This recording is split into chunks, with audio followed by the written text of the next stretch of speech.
Welcome to EKTV. Today, a very strong magnitude earthquake was reported in New Zealand.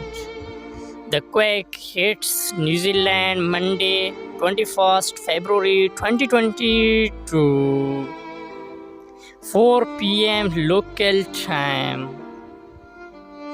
New Zealand Earthquake Emission and Geological Survey is the first agency to report this quake with magnitude 5.6, and Geosciences of Australia is the second agency to report this quake with magnitude 5.3.